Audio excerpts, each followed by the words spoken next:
Sahabat-sahabat Batam Oase Center yang terkasih, salam jumpa kembali.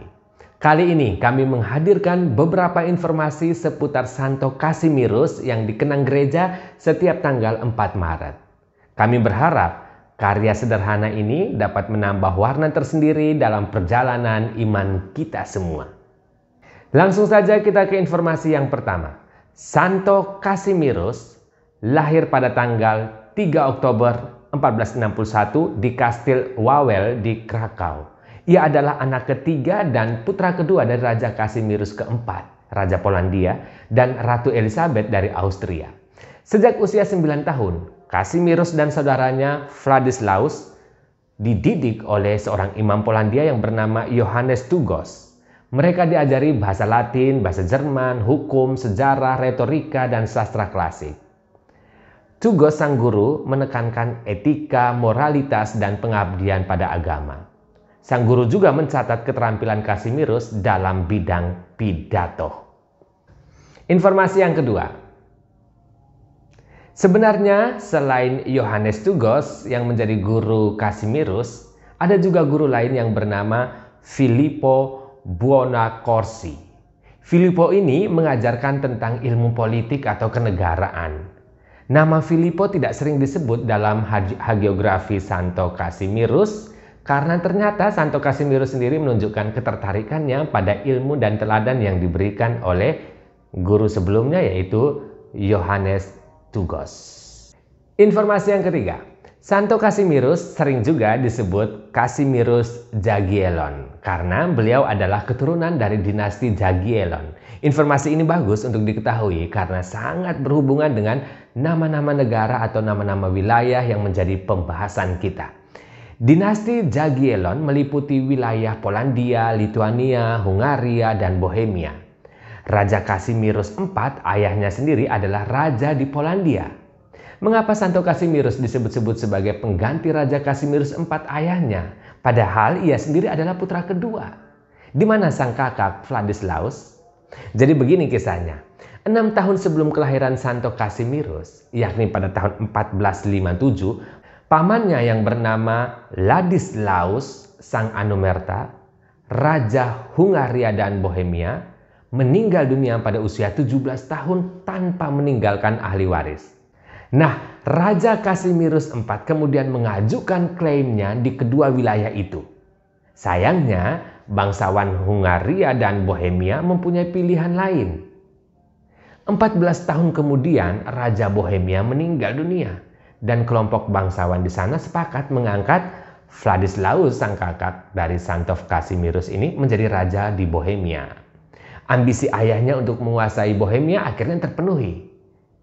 Sekarang tinggal Hungaria. Raja Kasimirus IV mengajukan putra keduanya, Kasimirus ini, untuk menjadi raja di Hungaria dan mengadakan semacam kudeta di sana. Tetapi usaha ini gagal. Jadi singkat cerita, Santo Kasimirus dan ayahnya Raja Kasimirus IV akhirnya kembali ke Polandia sehingga Kasimirus menjadi satu-satunya ahli waris sah kerajaan Polandia. Kegagalan ini bagi Santo Kasimirus adalah semacam momen yang menegaskan keinginan batinnya untuk hanya setia pada Allah, bukan kepada ambisi raja duniawi, yakni ayahnya sendiri. Informasi yang keempat, setelah ambisinya gagal di Hungaria, Raja Kasimirus memperkenalkan urusan-urusan kerajaan dan kemasyarakatan kepada Kasimirus putranya.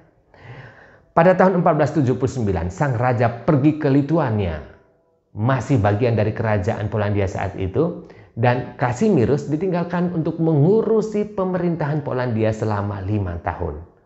Dia mengurus pemerintahan dengan sangat bijak dan adil. Ayahnya ingin menjodohkannya dengan seorang putri Kaisar Frederick III. Namun Kasimirus tetap pada pilihan hatinya, yakni hidup selibat dan setia pada sang raja ilahi.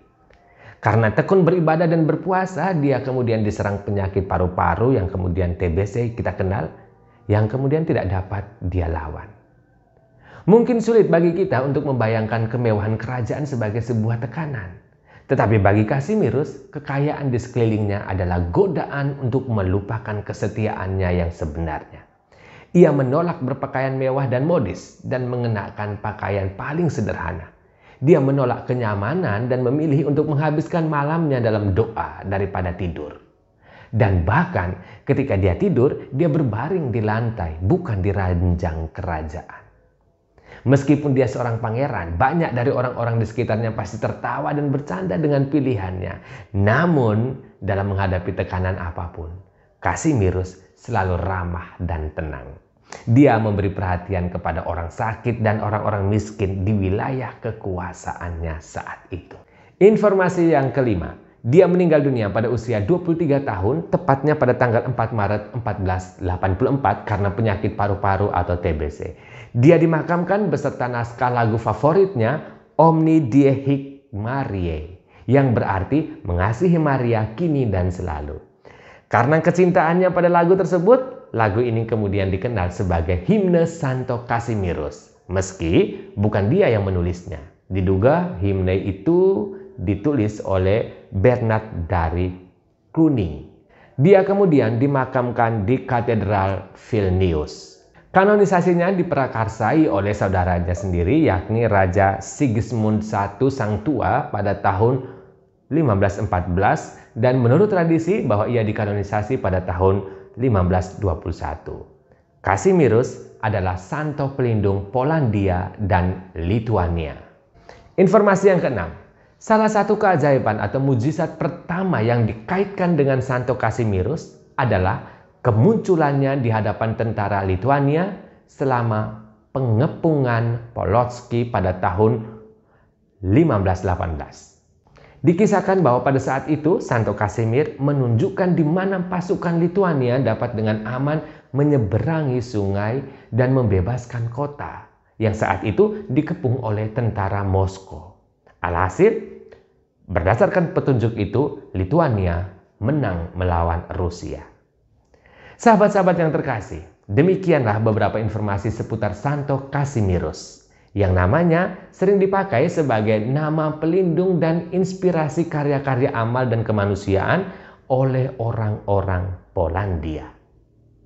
Saat video ini dibuat, kita sedang menyaksikan perang antara Rusia dan Ukraina.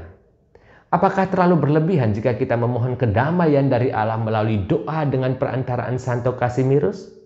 Saya rasa tidak terlalu berlebihan. Salam penuh kasih dan damai dari Batam Oasis Center, Rumah Retret SSCC.